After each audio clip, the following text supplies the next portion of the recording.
Hey guys, welcome back to my channel, Risa y Paz. Thank you so much for clicking on this video. Be sure to subscribe if you haven't already. I would love to see you every week when I upload my videos. Before we talk about today's topic, which I know you know by the title, we're going to talk all about how to build your hair care regimen. But before that, y'all, you notice something different? I know. Look, so I did a full head of that ORS Curls Unleashed hair paint, temporary hair paint wax. And this is the color Sangria. What?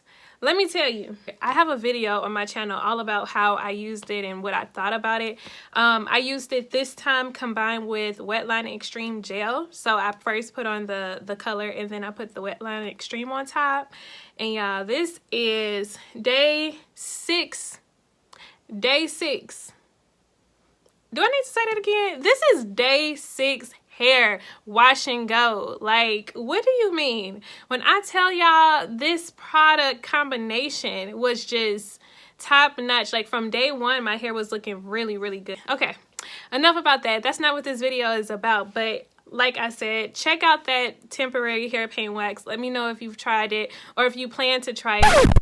On to the actual topic of this video. So first off, when we're talking about building your natural hair care regimen, you want to really keep it simple. That's how you avoid becoming a product junkie, like myself. No, I'm just kidding. Initially, when you're looking for your hair products, you're going to have to figure out what works for you, what things you like about the products that you're using. But here are basically the categories that you want to make sure that you have in your natural hair care regimen. So first, of course, you need your shampoo. We've talked about that before, and I've even shared some information about just how important shampooing your hair is as it relates to maintaining moisture. I personally believe that, you know, washing your hair with sulfate-free shampoo is very helpful. You're not stripping your hair of its natural moisture. And if you're doing it consistently, then you're making sure that your hair is able to actually retain the moisture that you're putting into it with your products. You want to have 2 types of shampoos, maybe a clarifying shampoo and a moisturizing shampoo. So the second thing is a deep conditioner. You want to have a deep conditioner, of course, right? Check out my other video. I talk all about the details of how to find a deep conditioner and what types of deep conditioners are really good to look for. I also recommend some deep conditioners that I personally like. Number 3 is a leave-in conditioner. So you want to make sure that you have the type of leave-in conditioner that best suits your needs. If you feel that your hair needs a heavier leave-in conditioner, like either the spray kind or actual cream consistency. So I personally use TGIN or I use Miche Beauty's leave-in conditioner. Those are my favorites. I find them very moisturizing. And then from there, your hair moisturizer. So this part is kind of optional. It really depends on what you're doing to your hair, how, you know, when you'll need it. And so that's the part that I really want to talk most about during this video, because I get a lot of questions about how to moisturize your hair properly and how to like keep your hair from feeling dry. So that's something that we'll talk about when we talk about the hair moisturizers.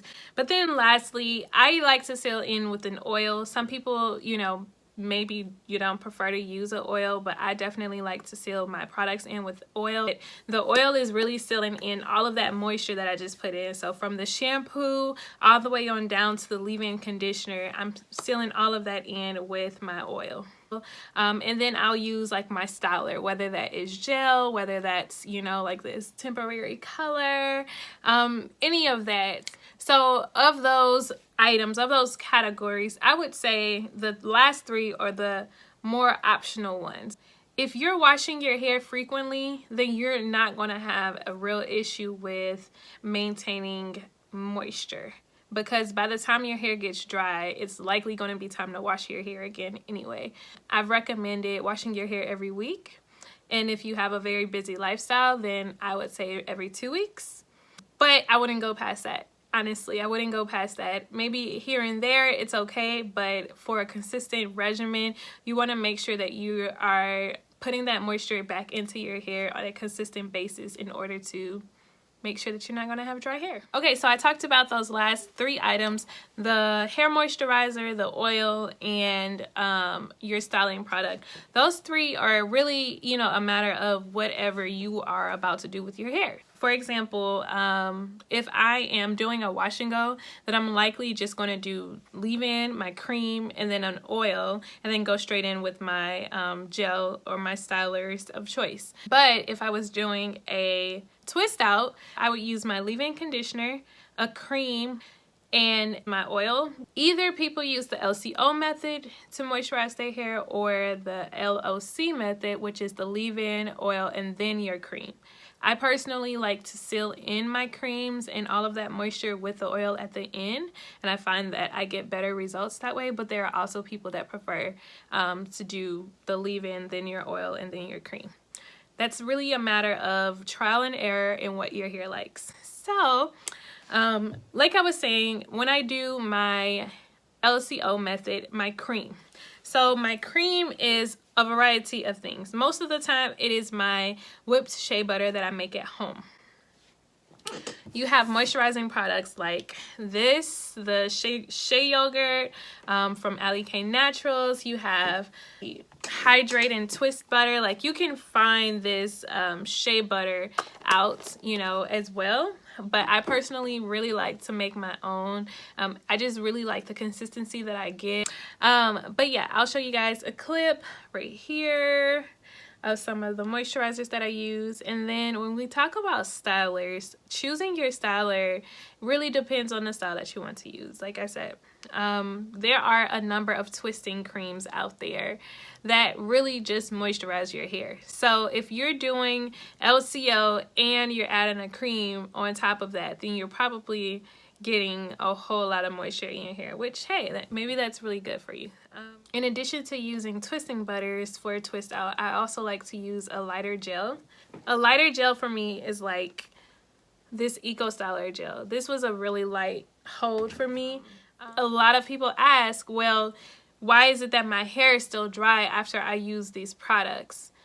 One thing is that it takes patience. It takes consistency for your hair to actually build up its moisture level. And so if you wash your hair once every now and then, you know, and you're expecting to really maintain that moisture, then you have unrealistic expectations, honestly. But if you're doing it consistently, say you're washing your hair every week consistently, you're deep conditioning every week consistently, you are going to notice a difference. You really are going to notice a difference. And when your hair is starting to get dry, you just know that that's when it's time for you to wash your hair again. One thing that you'll notice that I didn't say is a rinse out conditioner. For me personally, I have actually phased out of using rinse out conditioners as much because I am deep conditioning my hair every time that I wash my hair. Rinse out conditioners are helpful for when I'm taking down a protective style and I need to detangle my hair before I go in and wash. Sometimes I also like it when my deep conditioner, say I'm trying a new deep conditioning treatment and it don't work. It ain't where it's at. When it really doesn't moisturize my hair like I would like for it to, like once I'm rinsing it out, then I will go ahead and apply my conditioner on my hair in the shower and then, you know, bathe and then rinse it out before I get out the shower. But I'm not keeping it on for another 15 to 20 minutes or 30 minutes. None of that. All right, so some things that you want to look out for when you're searching for the right product for your hair. If your hair is dry and brittle and say that you're experiencing a lot of breakage and just like split ends, all of that, then make sure that you're looking for products that say strengthening, repair, reconstructing. Those things are going to include protein in it, and protein is going to help build up your hair strand. I will say make sure that you do not have a protein sensitivity, because that would then mean that your hair will actually be even more fragile. So I would just try out moisturizing and strengthening products such as a deep conditioner, your shampoo. Products that say that they are moisturizing, they typically have honey, glycerin, aloe vera, which are all natural humectants. And what a humectant is basically when you are pulling the moisture from the atmosphere into your hair strands, and so it helps to pull that moisture out of the air and put it into your hair. However, if you live in the Midwest, or maybe not in the Midwest, if you live in a humid climate, then you want to be careful with using products with humectants in it, because it can cause more frizz than you would already get when you go outside. Just keep that in mind. And then just to retouch, like I did say, products that say clarifying will strip your hair, but in a safe way, especially if it's sulfate free. It's going to strip it in a safe way and make sure that you are able to absorb products on your hair strands again. Be patient with yourself and set realistic expectations. You can't expect for, you know, type 4 kinky textured hair to feel silky smooth in its natural state. Like, it's not likely. Another tip is, you know, when you're buying your hair care products, be sure to buy them from places like Target, Sally's, Walgreens. I know that you are able to return your products if you don't like them. So say you use it once and you're like, oh my gosh, this actually did not work very well on my hair at all. You can take it back, so just make sure that you save your receipt.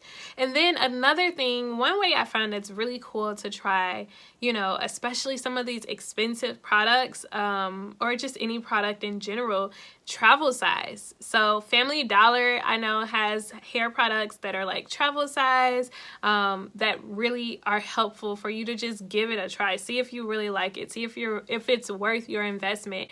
For me, that's actually how I started liking TGIN, because first I just bought a sample pack. They have online a sample pack of their whole line, and I tried it and I was literally like, oh my gosh, this Honey Miracle mask, that was my favorite. Oh my gosh, like it felt so good on my hair.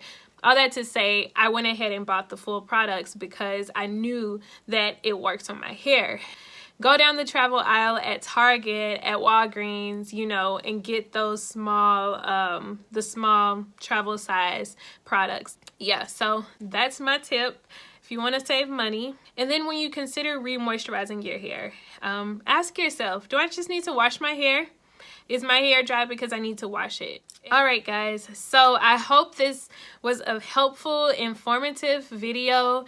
I hope you liked it. I hope this helps you to build your hair care regimen. And if you already have one, let me know what are your, you know, go-to essential products that you use on the regular. Also, please don't forget to subscribe to my channel. Share this video with somebody that you know that is just starting out on this natural hair journey and they really are just trying to find the products that work for them. All right, guys, until next time, thank you so much for joining, and I will see you all in the next video. Deuces.